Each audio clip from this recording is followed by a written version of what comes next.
What's up, everybody? Welcome back to another episode of Daring Us Fishing. Today, I'm out on Lake Guntersville, but I came about an hour north on the lake to an area of the lake where the grass usually starts growing first. So at Lake Guntersville, and at a lot of lakes, the lower end of the lake is typically deeper and clearer. The upper end of the lake is more of the river. That's how it is at Guntersville. And so on the upper end, it's a lot more shallow. The creeks are shallower, so the grass up there grows quicker.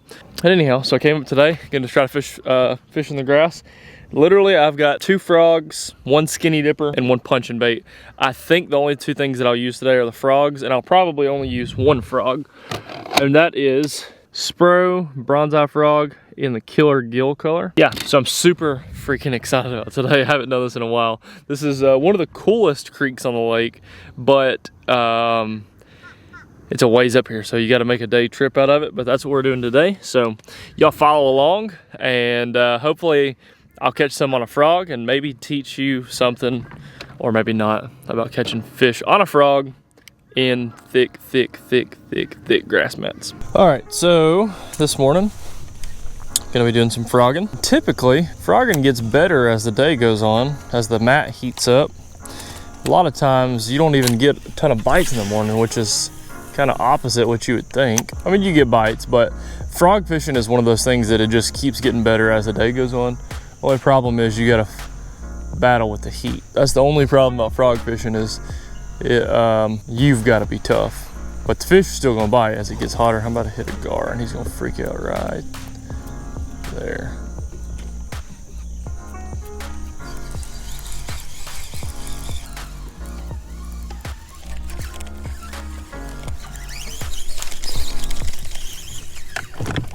Schooling right there. There's schooling everywhere right here. I can't catch a damn one of them.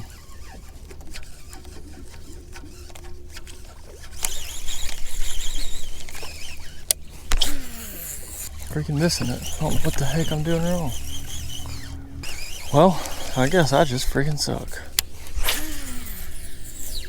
I mean to tell you, I couldn't catch one in the freaking Bass Pro Shops aquarium. Well, they're starting to show themselves this morning. There's not as much stuff topped out as I thought there was, but there's definitely some fish in the submerged grass. I haven't caught one yet, but they are coming up pretty often, like just randomly schooling. Not like they're just schooling in one spot, but I think if you just keep fishing for them, we will run into a few of them. I'm just throwing a little belly weighted swim bait, little skinny dipper. Throwing it on 50-pound braid, 7/6 heavy rod, and just winding it through the submerged grass.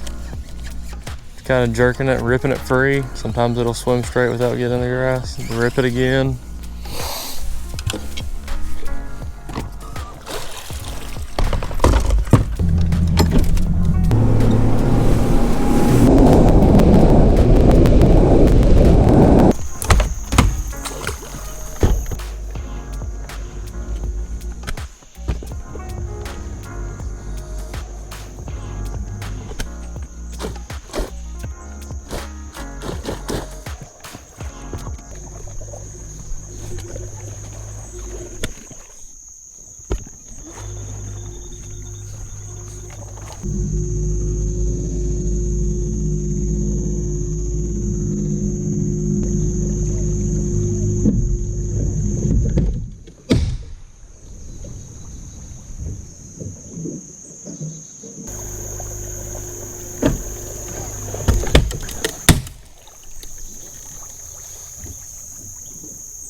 You gotta be freaking kidding me, dude. God!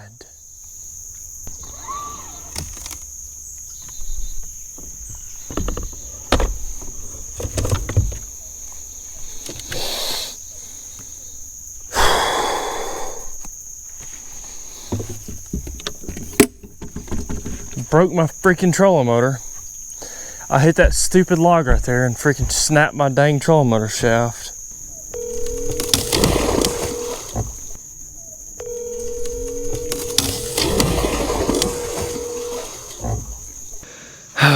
Well, I'm not gonna lie, I'm really pissed off right now.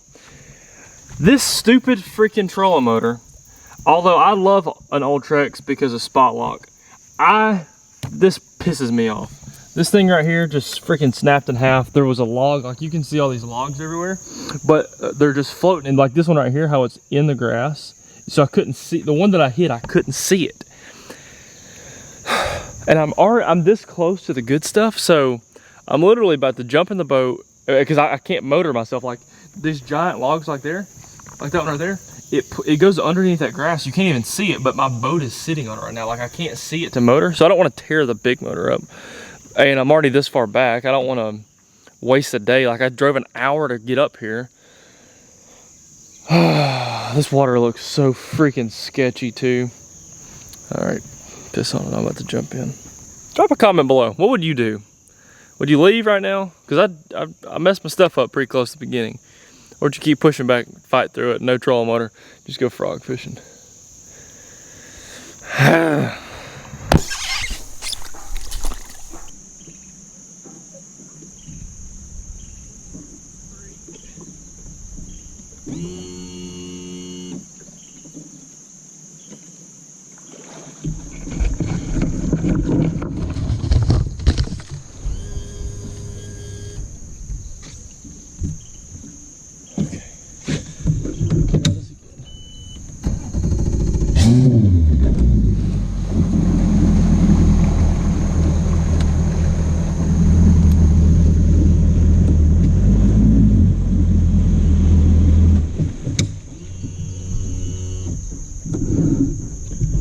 So far, so good.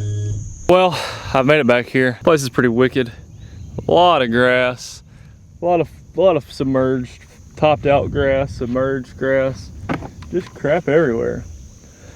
Hopefully this journey will be worth it back here, but I do want to say how bad it pisses me off that this freaking trolling motor shaft just broke. I know a lot of people complain about that. That's why, you know, the Garmin, the Motor Guide, and the Lowrance all came out with a breakaway. It came out with a breakaway unit this year, so that freaking bull crap didn't happen. I hope it's warranted, but I don't know.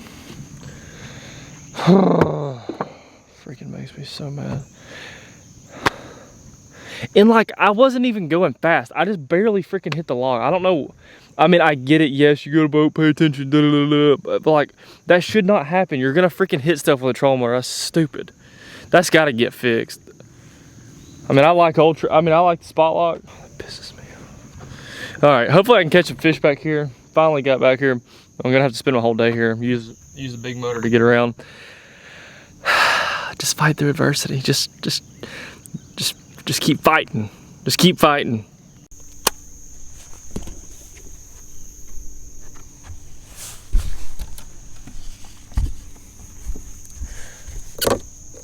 All right. Now that we've got all our complaining out of the way,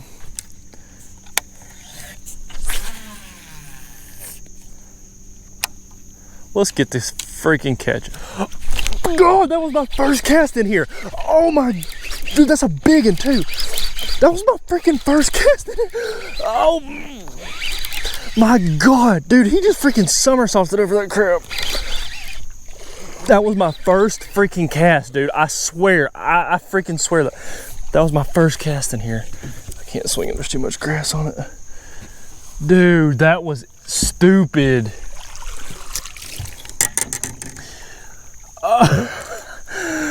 Check out that. First freaking cast. And I want y'all to please feast your eyes on where that frog is. That's called choked. Oh, that was so freaking awesome. I know it's not big, but first freaking cast in here. That made the whole thing worth it. Ladies and gents, little guy, 2-pounder. Awesome fish. I'm super freaking thankful for that one. God, first cast. I swear, I'm not even gonna cut that part so that y'all don't freaking not believe me. Y'all be like, he cut it. He cut the clip. You edited that clip so you look like you caught it first cast. I swear to God, that was first cast. On my mama, that was first cast. Oh, dude, that just got me so freaking pumped up. That sucker, I mean, took off and got up on that thing. I hope I smash them in here today. That way, it'll make this freaking trip worth it up here with my broke ass trolling motor. I'm about to catch another one. I'm about to stroke them in here today. And I am gonna be in here a while because can't just troll around anywhere. So I gotta fish slow as crap. All right, so a couple things. I'm using a SPRO Bronzeye frog, just a regular size one. This is a killer Gill color, which is my favorite color of all time. It's the frog I throw on everything. Like I've got that one over there. It's a killer Gill. Like it's the only color I throw pretty much 99% of the time. Trim the skirt up. I mean, I trimmed the legs up. Yeah, 65-pound braid. Also, this is not a quantum rod. This is the only rod that I own that's not quantum. And the reason that I throw this rod is because I don't know if y'all know who Alex Davis is, but he's a guide on Guntersville. And he is super well known for throwing a frog, one of probably the best frog fishermen on the lake. And anyhow, he designed this rod specifically for fishing grass mats, and he's on Guntersville, so like it just made sense for me to have this rod. But somebody like Alex who like built the rod for this, I wasn't gonna not have it. So it's the only rod I've got that's not quantum. It is a freaking awesome rod. It's expensive, but I wanted to have it, so there you go. Throwing it on a Smoke HD reel. The thing about this Smoke HD, I don't know if y'all can tell in the videos, but when I hook up, these paddles, like, I don't know if y'all can see down there. These paddles, they're a little bit bigger than normal paddles. So when I hook up with this braid, I basically just grab that handle like this. I don't, normally when you're reeling a fishing, when you're fishing, you kind of pinch the handles like this. When I hook up on this braid, I grab the handle because it's so dang big and just torque him in like that. That's my favorite thing about it, is like, you don't, and on the 10XD too, I do the same thing because I throw the same reel on a 10XD. All right, so y'all can see, I don't know how familiar all of you are with throwing a frog in this thick of grass, but it's kind of a staple at Guntersville, just because we have so much milfoil, and mostly milfoil is what mats up like this and gets cheesy, but hydrilla will as well.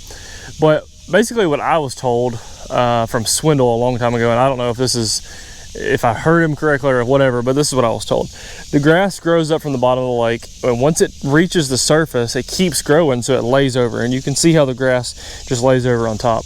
Well, that sun, once it mats up like that and there's grass everywhere and it's just laying on top, the sun bakes it so hard, it literally burns it up.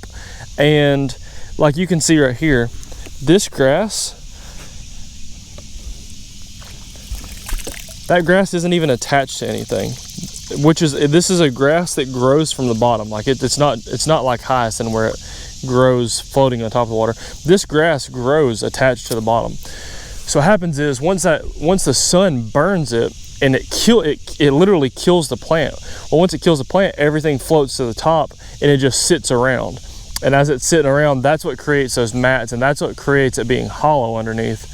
And when we say hollow underneath the mat, for those of you who don't understand it, that grass up there, although it looks really thick, it's a layer about this thin right on top of the surface. It's just floating there on the surface. There's not a lot of current that moves back in this pocket, or there's no current that moves back in this pocket. So the grass will literally just stay there. Be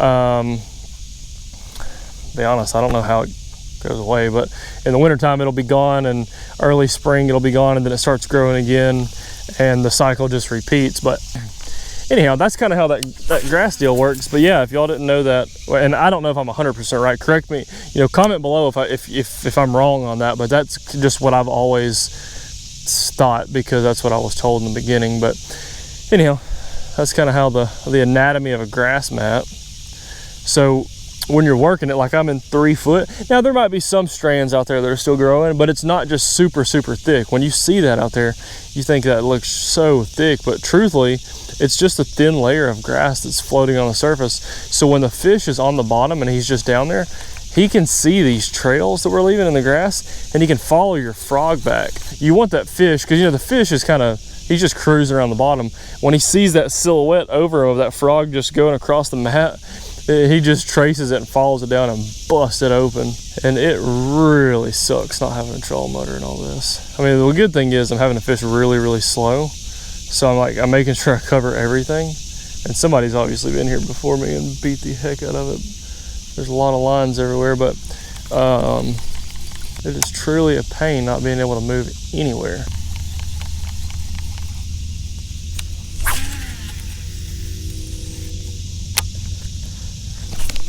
Got him way out there.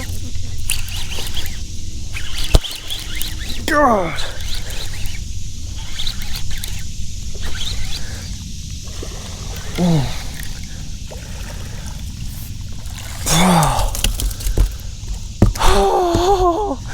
He bit that thing so far away, and look how freaking choked he's got it again. They are gagging this thing, dude. Oh, that is so much freaking fun, man. Y'all please go give a video a thumbs up if you enjoy this, because that is a ton of fun. That one weighs, I don't know, 2.5 pounds. Nice little chunker. Not a giant, but he's a good one. Stroke that frog though. Anyhow, turn him back. He's so pretty. Woo. That was fun. That was fun. All right, I'm moving this camera. Well, this has been a lot of fun. I just wish that I could have had my freaking trolling motor working so I could go fish more places. It's only 10 o'clock. And Hannah's got to go do something today, so I plan on fishing all day. But there's not a lot of grass. The problem is there's not a lot of grass on the lake this year. Some of these little tiny pockets like the one I'm in still have some grass in them. But so I can't really fish on the main lake. I can't really move around a lot.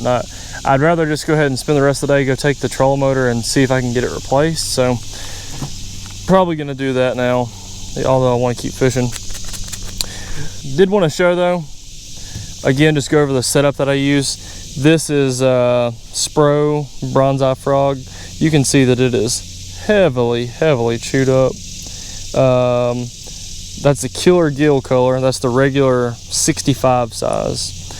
I bend the hooks up just a little bit with pliers. Just take the pliers. Here, I'll show you. So people miss fish on a frog because the stock hooks, they come on the bait really weedless, meaning the hook points touch the frog, and that way the average user or anybody can take this frog, throw it in the thickest cover and not hang it up. Well, the only problem with that is you reduce your hookup ratio. So if you flatten the frog a little bit, grab the hook right there behind the barb, well, just like so, and then just turn that hook. Got freaking bugs all over me. Grab it just behind the barb so that you don't flatten the barb for sure. And it's gonna take a little bit of pressure, but you're just gonna crank that back a little bit so that they're angled up. I don't know if you can tell on this frog, but my hooks are actually angled up. Then I'll also take the same pliers and I'll turn the frog this way, grab the hook just like so, like long ways, all the way to the bend, so you can see how much of the hook I've got in there. And then I'm gonna crank it out just a little bit. So what you're doing is you're lifting the hooks up and then spreading them out. So to say they're here, I want them up and out here, so that when a fish bites it, there's just so much more for him to grab. And he's definitely gonna get a hook in him. So anyhow, there's my quick frog tip for the day. Also, I cut the tails that way, or the legs, that way you know, nothing gets a hold of them. 65 pound PLine Braid, Smoke HD, and Loomis IMX Pro 885C for only heavy frog fishing. That's the only thing I use this rod for. I have one. This is the only one of these I have, and it is very, very good at its job. So that will be it for today. I appreciate everyone following along. Thanks for all the support on my channel. I have been cranking out a lot of videos, and I really appreciate everybody. Just, man, a lot of good feedback, a lot of good comments, a bunch of negative comments too, but I try my best just not even listen to the negativity, because a lot of it, unfortunately, a lot of it stems from jealousy. And it's people who, you know, I'm not even bragging at all. You could have nothing, and someone's still gonna complain about something that you're doing, and you don't even got anything. So just always gonna be stupid people. I erase the comments and go on about my business, but I appreciate everyone who's had anything supportive to say. It really does mean a lot to me, and I'm gonna keep cranking out a lot of videos. I'm gonna keep trying to do 3 a week.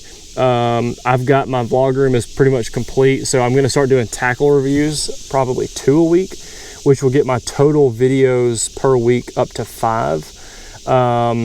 So drop a comment down below if there's anything you want me to touch on. There's so many different ways to fish this lake, and most of my videos will be on this lake because it's so huge. It's the biggest lake in Alabama. It's the ranked #2 lake in the country, bass fishing lake in the country.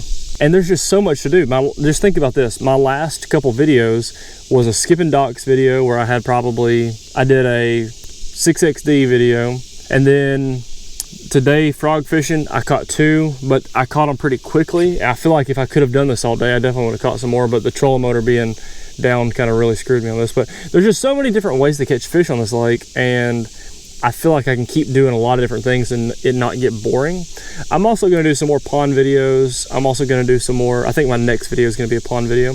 I'm going to do some more river videos because I really enjoy that. But drop a comment down below if there's anything that I do that you have a question about, or if there's just something that you want me to cover. Like, when y'all hear about Lake Guntersville, if you're not from here, what do you think of? Like, what, you know, when I hear Kentucky Lake, I think of ledge fishing. When I hear Okeechobee, I think of punching. What do y'all think of when you hear Guntersville? And I might try to touch on some of those topics. But anyhow, appreciate all the support. Please go give this video a thumbs up if you enjoyed it. Subscribe to my channel if you haven't already, and I'll see you on the next one.